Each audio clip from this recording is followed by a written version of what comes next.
We were there from the start when a parking garage caved in at a Willowick apartment complex 2 weeks ago, injuring 2 people, leaving many others without their vehicles. Since then, our investigators have found a track record of building violations at that property, and the problems are continuing for people who live at Shoregate Towers. Tonight, we follow through. News 5's Catherine Ross speaking with residents who tell us issues they reported before the garage collapse are only getting worse. I also reported this in the maintenance request for repairs. When he moved into Shoregate Towers last month, Jeff Bohatch filed a number of maintenance requests both outside The building itself over here, it's cracking. And inside his apartment. Like once it starts running, it'll stop completely in the water.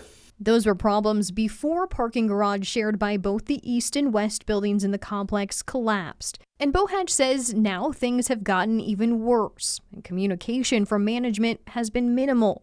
Ever since the garage collapsed, more of the chaos has started. Both Bohatch in the West Tower and his neighbors in the East Tower tell News 5 trash had been piling up in compactor chutes since the collapse.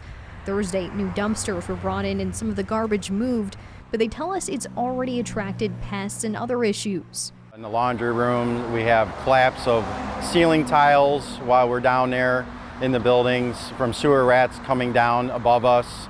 We have roaches, we have ants, spiders, everything coming in. And even before the collapse, some tell us the elevators were routinely breaking down at the 12-story buildings. Some days we have one elevator, some days we have none.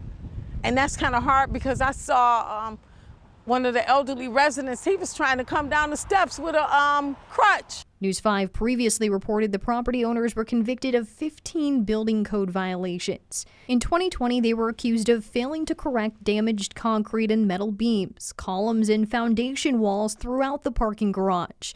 Some tell us they wonder if the collapse could have been avoided. Because you have to keep buildings like this up. You can't just neglect them. They got to be kept up. In recent weeks, we also found several new cases against Shoregate Towers for more elevator and trash violations, as well as a citation for missing guardrails on some balconies. Court records show the owners will be arraigned in municipal court later this month. In the meantime, some tell us they're looking for a new place to live and worried about the safety of the building itself. I'm not trying to be a casualty of this building because they don't want to keep it up or do what they need to do to make it at least up to code. I can't be a casualty. I gotta go. Is that a real fear of yours? That's a real fear of mine and my family. I briefly spoke to the on-site manager here. She tells me the property owners have no comment. Meanwhile, the city says it will continue reviewing resident complaints and prosecute any maintenance, building, or fire code violations. In Willowick, Catherine Ross, News 5.